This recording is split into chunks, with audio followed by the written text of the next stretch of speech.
1993. World Trade Center bombing, remember? During the trial, one of the bombers claimed the CIA had advanced knowledge.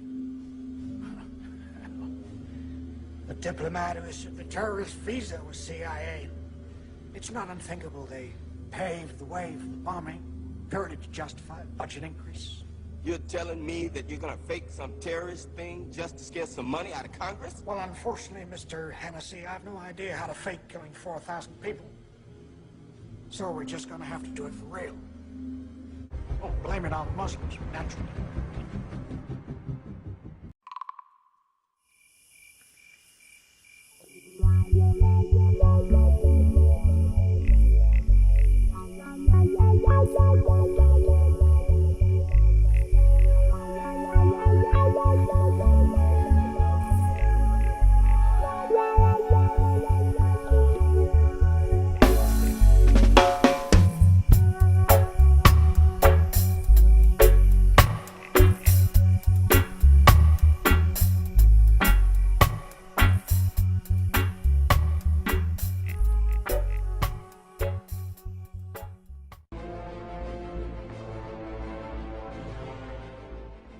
Symbols are a language that can help us understand our past.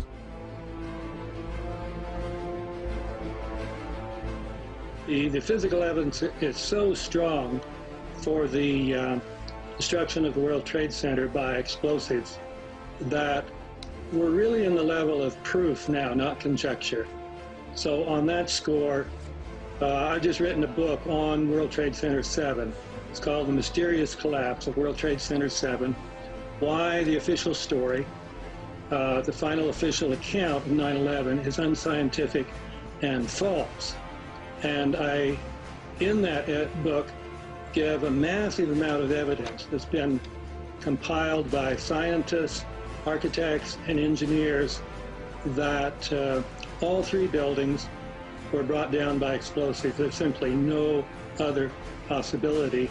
And the only way that NIST, the National Institute of Standards and Technology, which wrote the official report, the only way they were able to deny that was to commit massive scientific fraud, which in simple words simply means they lied, and they lied.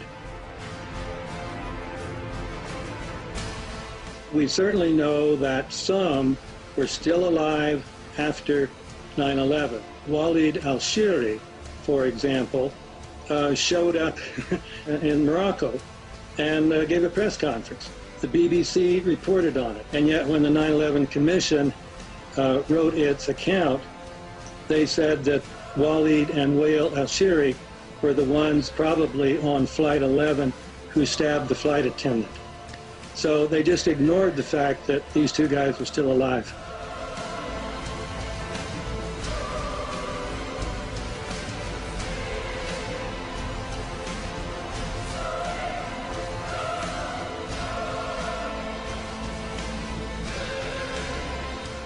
So I had a friend, Nick Rockefeller, okay, who was one of the Rockefeller family, and he, when I was running for governor of Nevada, he came to me, introduced himself to me to an attorney, and we became friends. We started talking about things, and I learned an awful lot from Mr. Rockefeller. Very, very smart man, and we used to talk and share ideas and thoughts, and he's the one who told me 11 months before 9/11 ever happened that there was going to be an event. Never told me what the event was going to be, but there was going to be an event, and out of that event, we were going to invade Afghanistan to run pipelines from the Caspian Sea. We were going to invade Iraq, you know, to take over the oil fields, establish a base in the Middle East, and make it all part of the New World Order. And sure enough, later 9/11 happened, and I remember he was telling me how how you're gonna see soldiers looking in caves and people in Afghanistan and Pakistan and all these places, and there's gonna be this war on terror, of which there's no real enemy, and the whole thing is a giant hoax, you know. But it's a way for the government to take over the American people. He told you it was going to be a hoax. Oh, yeah. Oh, yeah. There's no question. He says, there's going to be war on terror. And he's just laughing. There's no... Who are we fighting? I mean, why do you think 9/11 happened and then nothing's happened since then? Do you think that our security is so great here that these people who pulled off 9/11 were able to can't knock down another plane? Come on, it's ridiculous. 9/11 was done by people in our own government and our own banking system to perpetuate the fear of the American people and to subordinating themselves to anything the government wants them to do. Look, this whole war on terror is a fraud. It's a farce. It's very difficult to say it out loud because people are intimidated against saying it. Because if you say it, they want to make you into a nutcase. But the truth has to come out. That's why I'm doing this interview.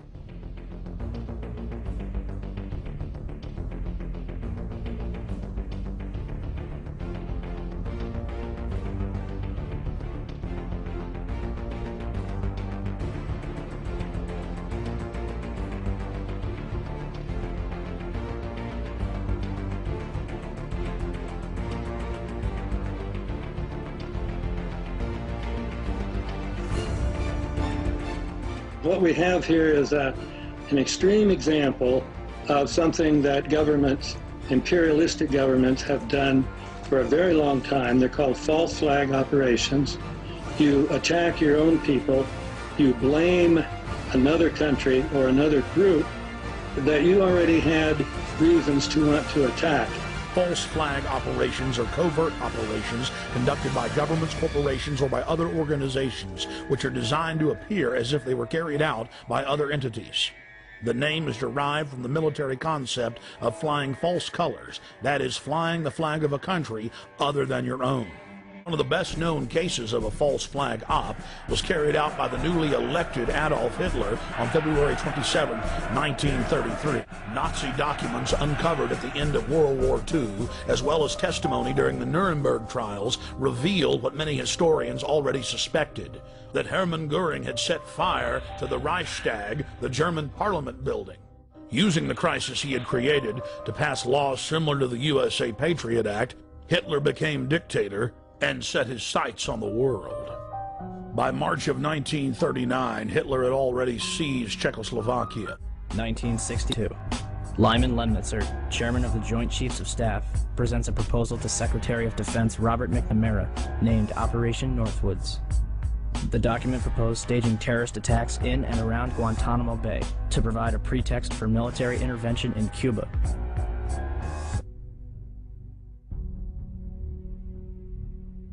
And you don't have to be a conspiracy theorist to wonder exactly what President George W. Bush knew about the attack, and when he knew it. According to the official White House version, it was at this moment in a Florida classroom that Bush learned the second plane had hit the World Trade Center and that the U.S. was under attack. But here's what George Bush himself said almost 3 months later when asked about September 11th. I was sitting outside the classroom waiting to go in, and I saw an airplane hit the tower of a TV. You know, the TV was obviously on, and I used to fly myself, and I said, well, there's one terrible pilot. And I said it must have been a horrible accident. But I was whisked off there. I didn't have much time to think about it. Now wait a minute. George Bush was told about the second plane while he was inside the classroom. So you just heard him describe seeing the first plane crash on television that day. But that's impossible. No one saw the first plane crash on TV on September the 11th because the videotape of it didn't surface until the next day. So how could George Bush have seen what he said he saw?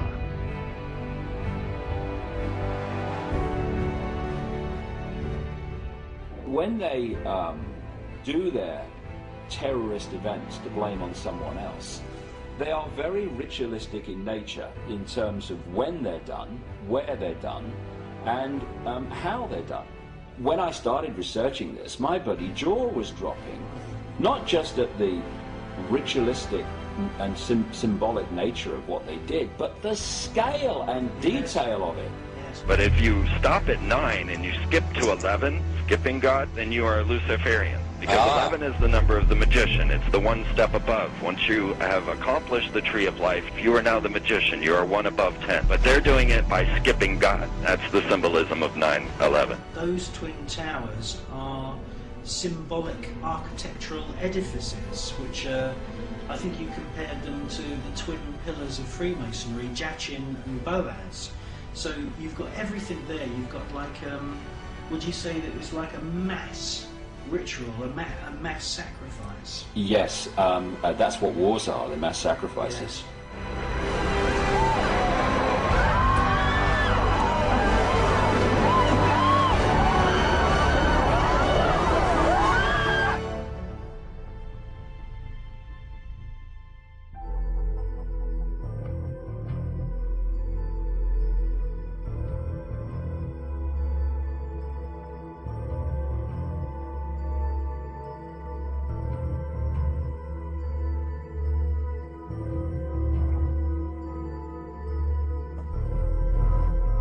Ahriman is one of the facets of Lucifer.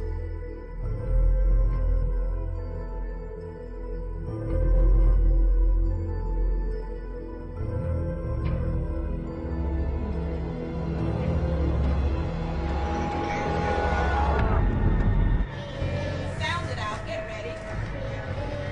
What word? Yes, yes. Boys and girls, sound this word out. Get ready. What word? Steal. Yes, steal. Read these words the fast way. Get ready. Play. Yes, play. Get ready. Steal. Yes, steal. Get ready. Play. Yes, play. Get ready. Dove and go. Yes, dove, cat, go. Fingers onto the first word of the story. Get ready to read the story the fast way. Get ready. The girl had a pet goat. Go on. She likes to go running with her pet goat. Go on.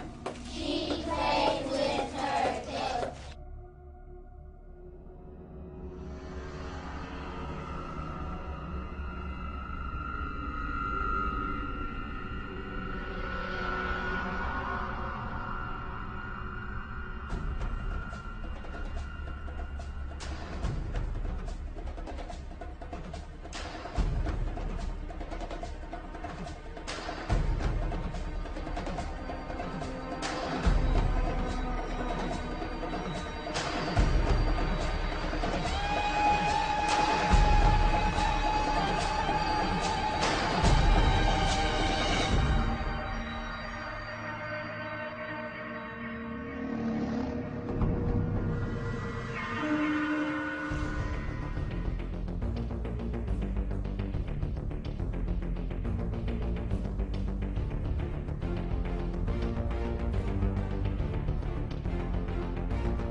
Israel is really fighting a war on two fronts. The first is a military campaign being waged in the occupied territories against the Palestinian people.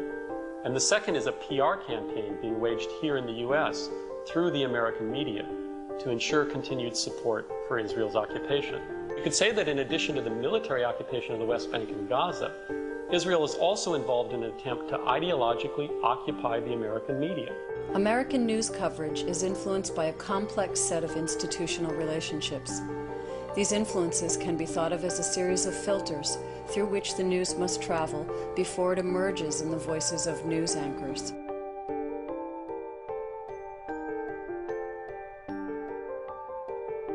Oh, this rabbi lived in the old city of Jerusalem. Before 1948, he'll tell you how he coexisted with all the Arab neighbors, how they babysat each other's children when they went to Yom Kippur.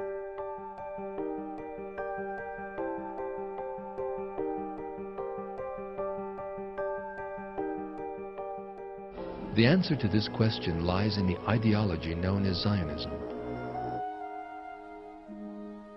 This ideology was put forward at the end of the 19th century by the Austrian Jewish journalist Theodor Herzl.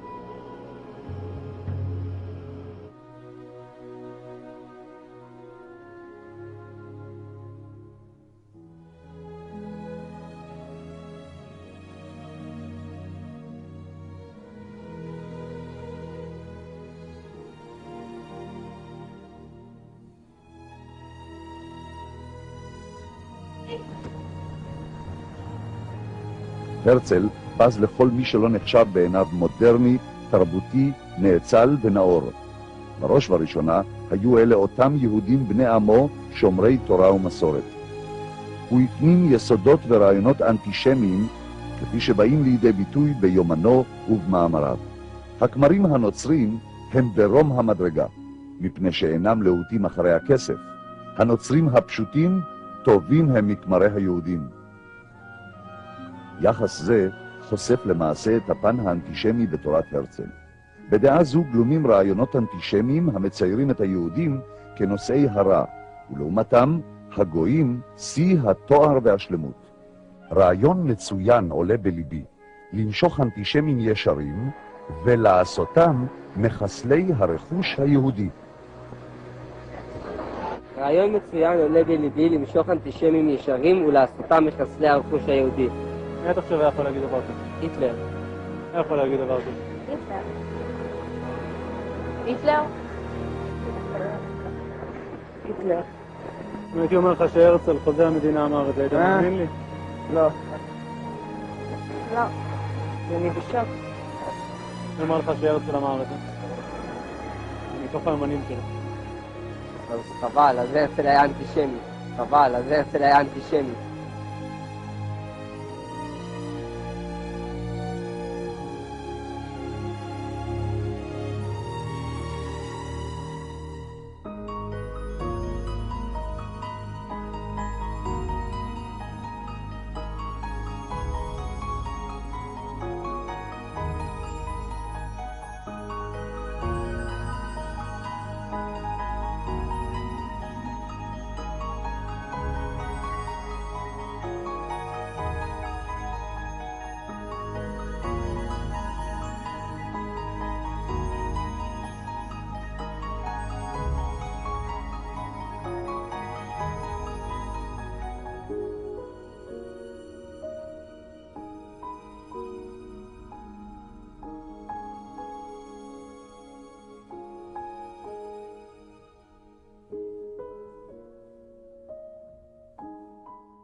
Zionists in Germany, who represented the Zionists from Eastern Europe, went to the British War Cabinet, and I'm going to be brief because it's a long story, but I have all the documents to prove any statement that I make if anyone here is curious or doesn't believe what I know possible. The Zionists in London went to the British War Cabinet, and they said, look here, you can yet win this war. You don't have to give up. You don't have to accept a negotiated peace offered to you now by Germany. You can win this war if the United States will come in as your ally. The United States was not in the war at that time. We were fresh, we were young, we were rich, we were powerful. And they told England, we will guarantee to bring the United States into the war as your ally, to fight with you on your side, if you will promise us Palestine after you win the war. In other words, they made this deal. We will get the United States into this war as your ally. The price you must pay us is Palestine after you have won the war and defeated Germany, Austria-Hungary, and Turkey.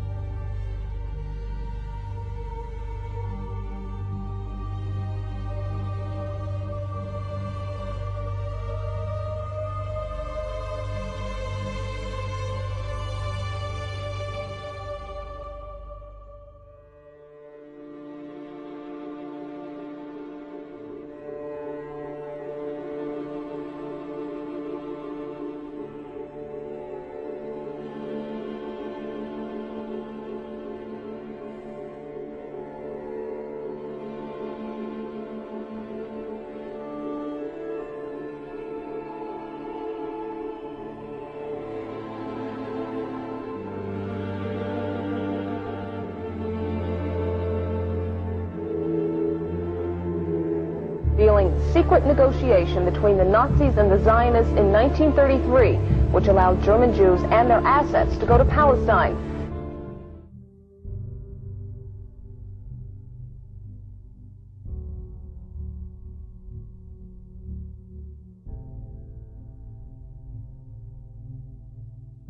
But it wasn't just Swiss bankers who dealt with Hitler's Reich. While war raged, there were British and American bankers who continued to do business with the Nazis. The BIS channeled investments from the Allied powers into Germany for the expansion of her economy. Mayer Rothschild had 5 sons. He trained them all in the skills of money creation, then sent them out to the major capitals of Europe to open branch offices of the family banking business. His 3rd son, Nathan, was clearly the most clever. He was sent to London at age 21 in 1798, 100 years after the founding of the Bank of England.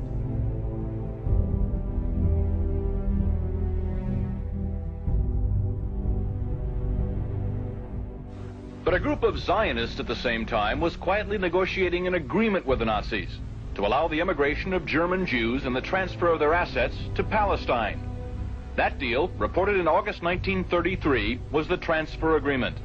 Palestine, sparsely settled by Jews at the time, was radically changed as a result.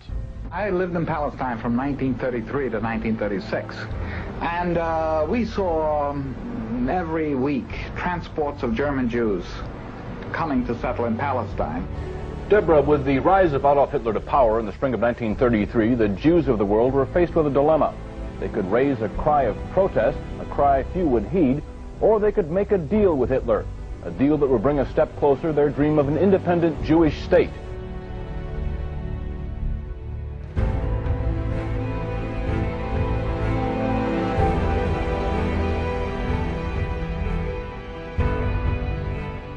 The people of Palestine are marked for elimination from their land and history.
This institutional framework of American business and political interests in combination with Israeli public relations shapes media coverage of the Middle East.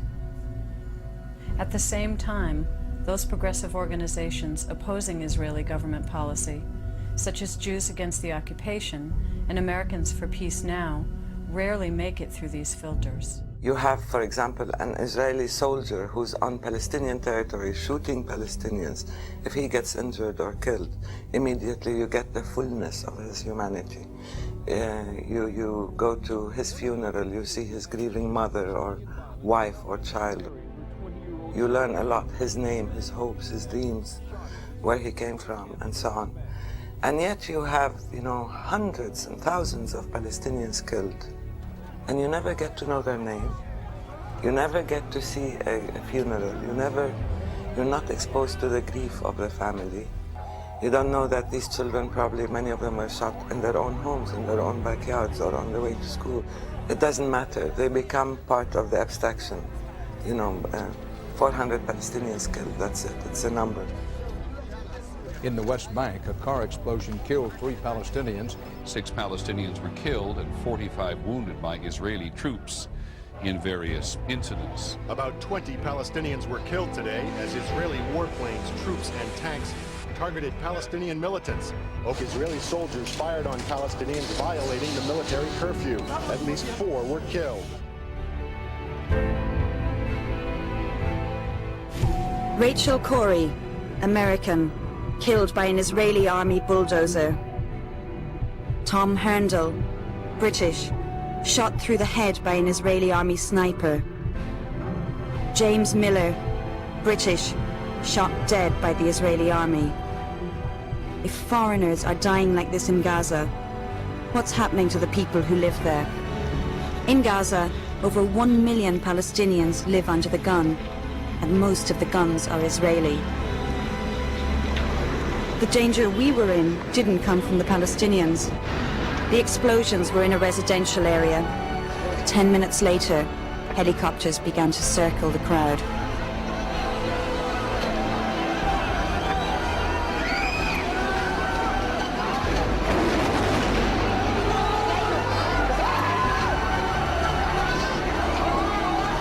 This is Mahmoud, he's 10 years old. This is Mohammed, another victim of last night. The next day, the dead were taken from the hospital. Ahmad al-Ashram was only 13. His mother and sister bade him farewell.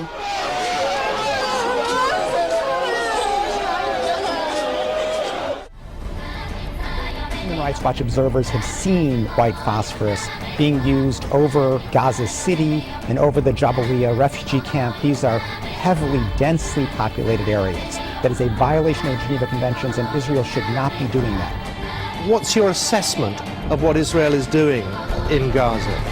I can answer you with 2 words: a war crime.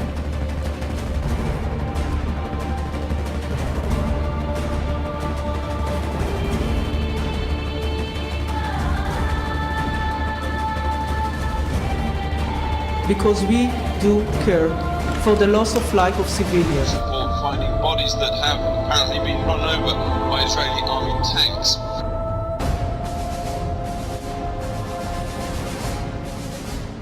Nothing good is going to come out of it unless they keep fighting all the way with it till they wipe them all out. There's only one way to deal with the cancer. You burn it out or you remove it. They are forcing us to kill their children to defend our children, yes. Wherever there is terror, no matter where they hide, you got to get them out.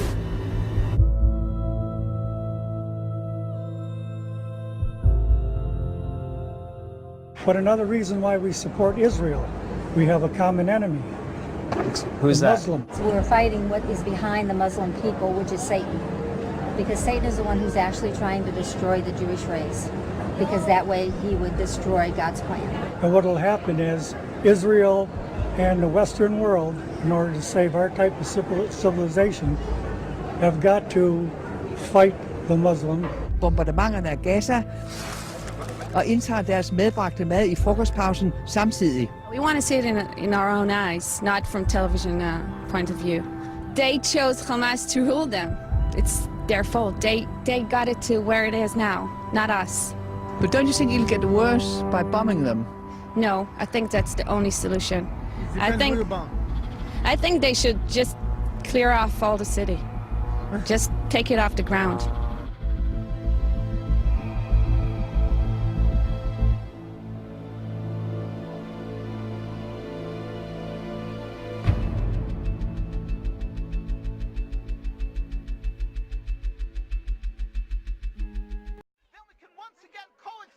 As we have for hundreds of years, we have all the rabbis who will testify lived in the old state of Jerusalem, in the old state, in the old city of Jerusalem, in the old city. They lived door by door. This rabbi lived in the old city of Jerusalem. Before 1948, he'll tell you how he lived, coexisted with all the Arab neighbors, how they babysat each other's children when they went to Yom Kippur, when the women went to Yom Kippur on the fast day, the Muslim neighbors babysat the children, the most precious objects they gave to them to protect. How could that be if they're our enemies, mortal enemies? Because they're not. It's not a religious conflict. That's a Zionist ploy of accusing everybody of being anti-Semitic. Not the facts that's been misconstrued by the Zionist propaganda. The facts that are realities. The facts on the ground. How we've been living for hundreds of years in Yemen, in Morocco, in Tunisia, in Palestine, in Egypt. What Arab land have not Jewish people been living together with Muslims without any human rights groups? Tell me what land the Jews did not live in harmony with the Muslims. In Iran, we have over 25,000 Jews there, thank God. Why? Because this is not a religious conflict. It's purely because of a political movement. Tell me the name of one member of the 7 members of the same family slaughtered on the beach in Gaza by an Israeli warship. You don't even know their name, but you know the name of every Israeli soldier who is being taken prisoner in this conflict, because you believe, whether you know it or not, that Israeli blood is more valuable than the blood of Lebanese or Palestinians. That's the truth, and the discerning of your viewers already know it.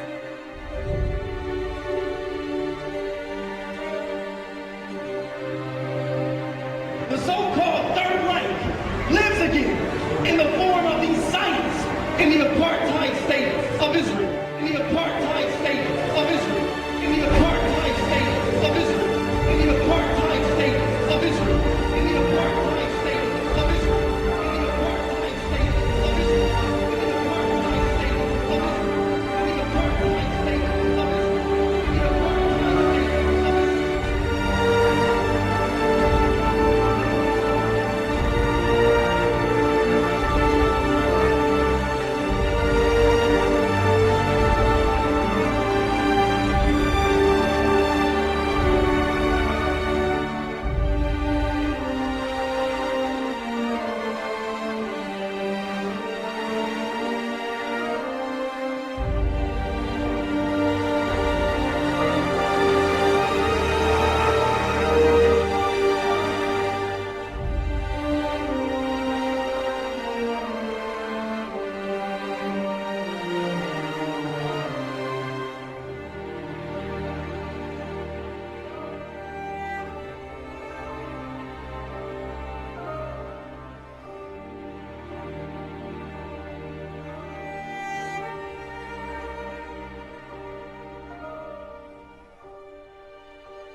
arch deceiver.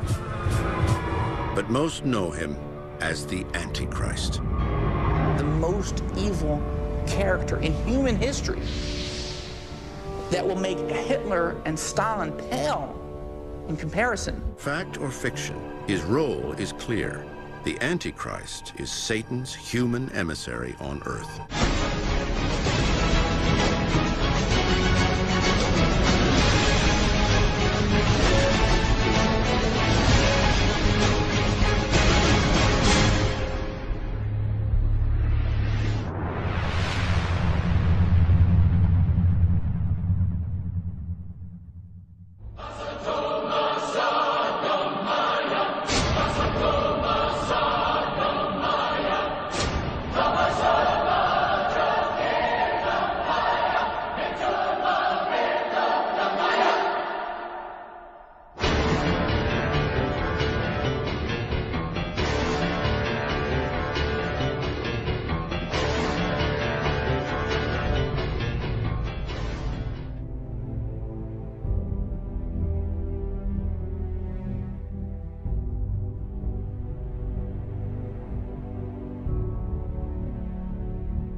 The blessed Prophet sallallahu ta'ala alayhi wasallam declared, every prophet warned his people about the Antichrist, about Dajjal, the false Messiah. And the Prophet Noah warned his people. But I say to you something that none have said before me. The Antichrist sees with one eye, his left eye. He's blind in the right eye. But your Lord is not one-eyed.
He went on to say that when Dajjal is released into the world, he would live on earth for 40 days.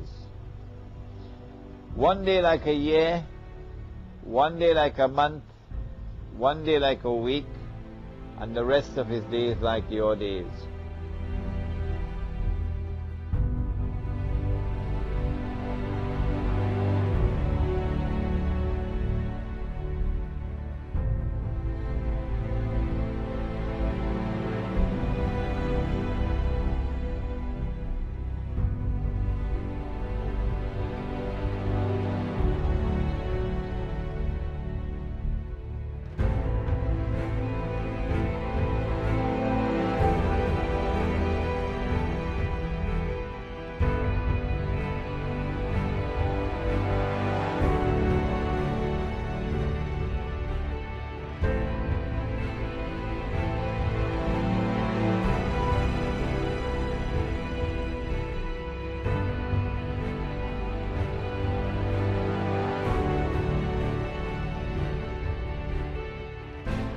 When Britain became the ruling state in the world, Britain took control of the money of the world. And the sterling pound was the international currency.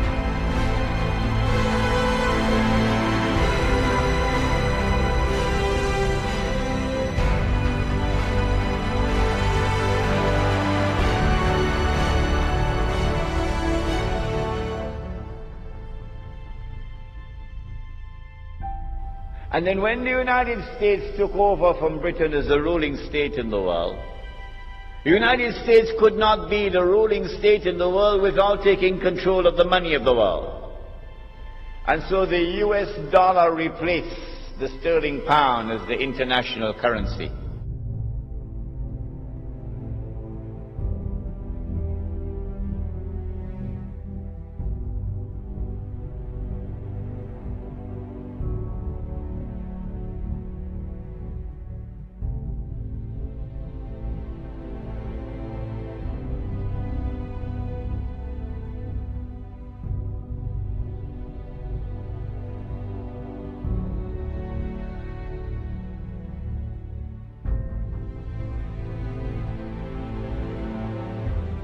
And at the end of it, Israel will take over from the United States as the new ruling state in the world.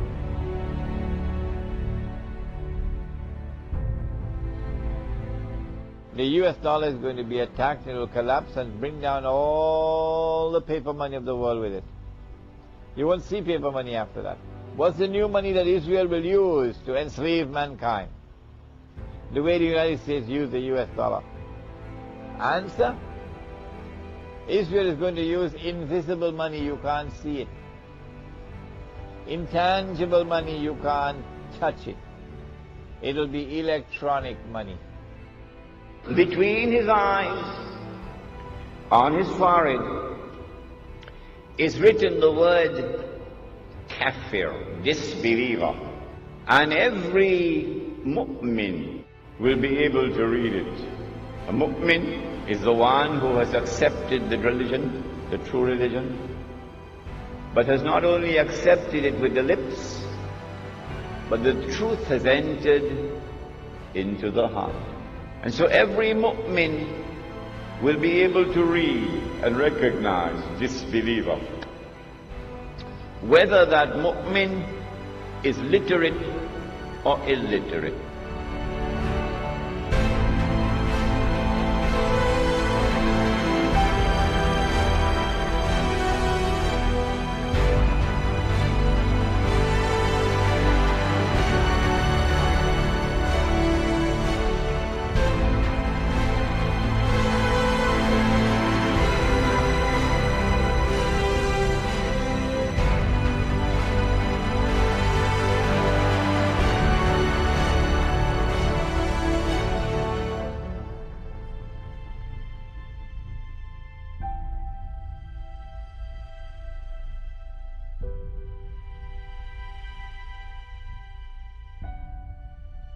Both sergeants of the Kafir Brigade, Kafir Brigade, Kafir Brigade.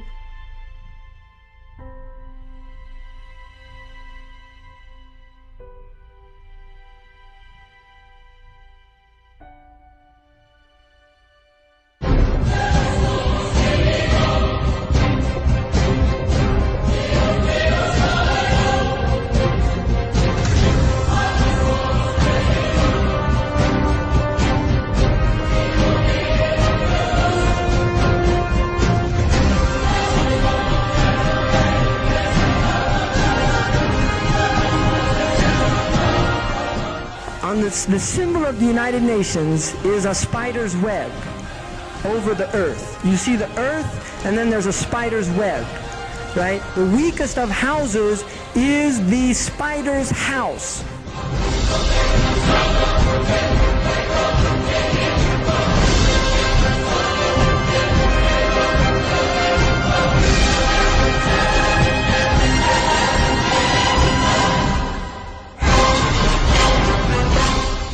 And who would be commissioned to impersonate the Messiah.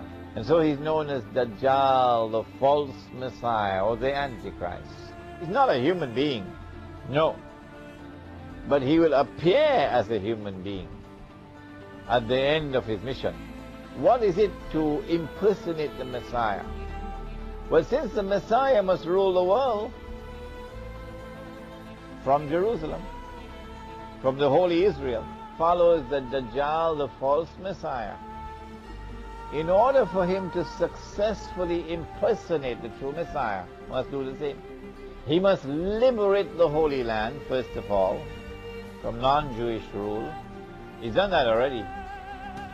He must bring the Jews back to the Holy Land to reclaim it as their own. That will convince them. He has to restore a state of Israel in the Holy Land and get the Jews to believe that this is the Holy Israel of David and of Solomon. He's done that already. Finally, he has to cause that state of Israel to become the ruling state in the world. And that's just around the corner.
You talked about the unseen world.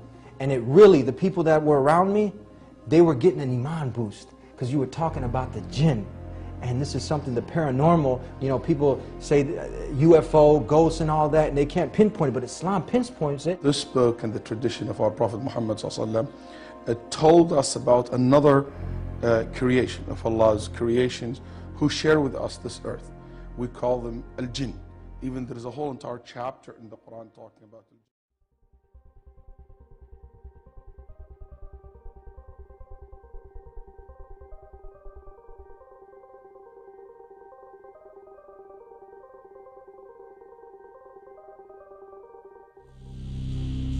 これは茨城県に住む方から送られてきた映像である。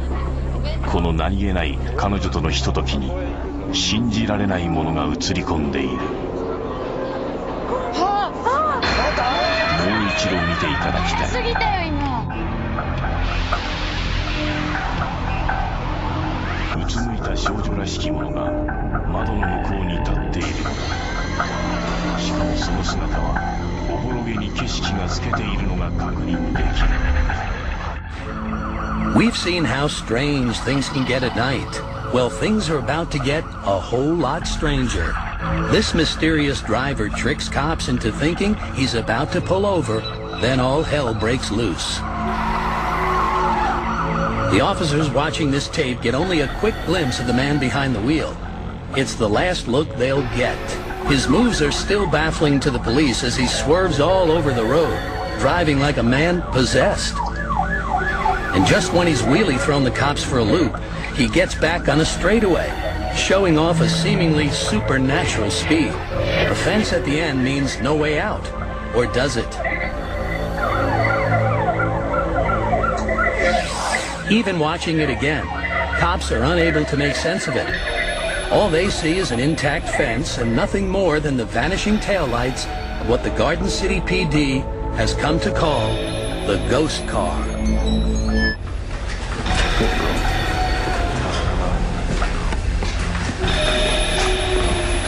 Is that you making all the noise? Oh my God! All right, we're going to take a look at some footage here of a brick that takes flight, and here you can see it go off right here. So, in my opinion, that it doesn't look like it's been tampered with. It looks like that something threw this brick. The next thing that I visually observed is the spinning of the brick.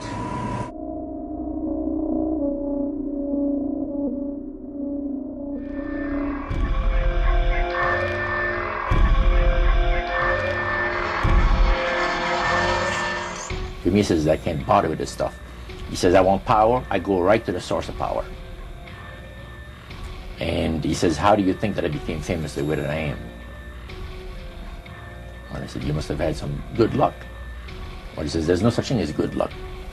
He says, there's either some power working for you somewhere, or you don't get ahead in this world. Not in my type of occupation. Why would demonic spirits be so interested in possessing movie stars?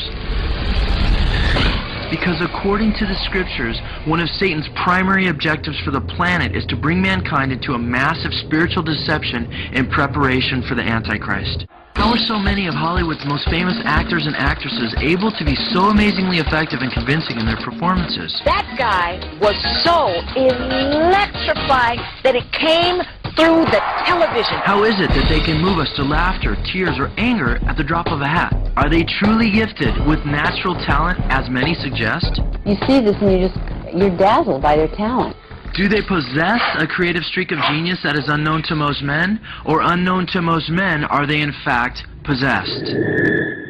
Is it possible that these actors and actresses are possessed by demonic spirits who have a specific agenda to fulfill? Oscar award-winning actor Denzel Washington told 60 Minutes exactly how he brings forth his best performances. Basically what I did was got on my knees and sort of communicated with the spirits. And when I came out, I was in charge. Powerful scene. Powerful scene. I couldn't have acted that.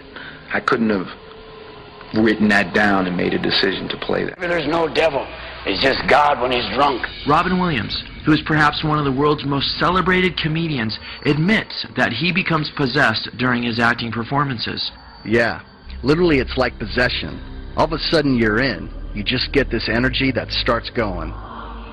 Because there's a bunch of devil worshippers in Hollywood. And there's a lot of black folks too.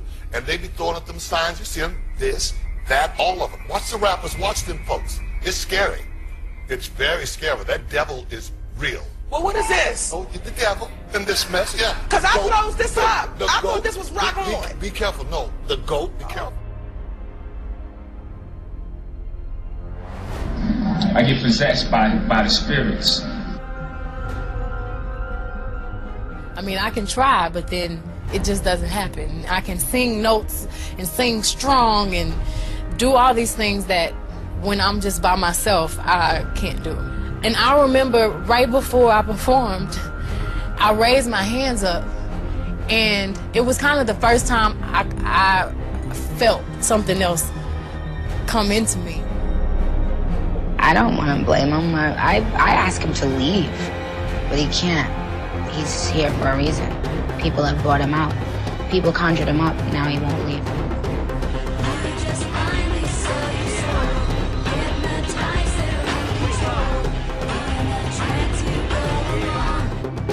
Why is your hand over your eye? Because I'm a devil worshiper. What are you talking about? I mean, he said once that he's from a land where wizards actually exist, and I thought, you know. But they do. Oh. There are wizards in this room right now. Okay? As don't we now. But I guess you're right. No, I mean, he's talking about the world you can't see. Oh. And that's definitely true. Okay. But we don't have to get into that conversation right now. No. We don't want to frighten the audience. Let's put that off. Yeah.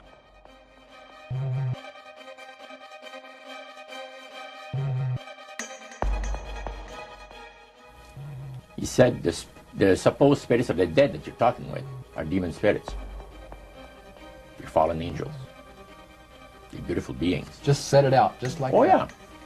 It didn't make you uneasy when he said they were Well, just you know, it shocked you a little bit, you know, something that you first hear mentioned to you. He said, you guys have got a great future ahead of you. Because we've been told, the high priest of our society, secret society, has been told that the master has very special plans for you to do. Now, what did he mean by the master? Satan.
Throughout history, stories have circulated of enormous flying creatures, dark-winged beings that prophesize death and destruction, but generate such fear that eyewitnesses can't face or understand their meaning. Flying humanoids, big birds, they've had many different monstrous names down through history, and they really start from the times of the ancient Babylonians up until, a month ago. You can go all the way back to 1880, when a strange flying man was seen over Coney Island, New York. The Houston Batman of the 1950s. Rio Grande, 1976 is one case. Right now, you've got a wave of Thunderbird sightings in Pennsylvania.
Are you really going to say the name? Bethard. Bethard. Are you okay? Come here, guys. Come on. Bethard. Oh my God. Bethard. Do you need water? You want some water? Guys, can we get some water, please? Bethard, are you okay?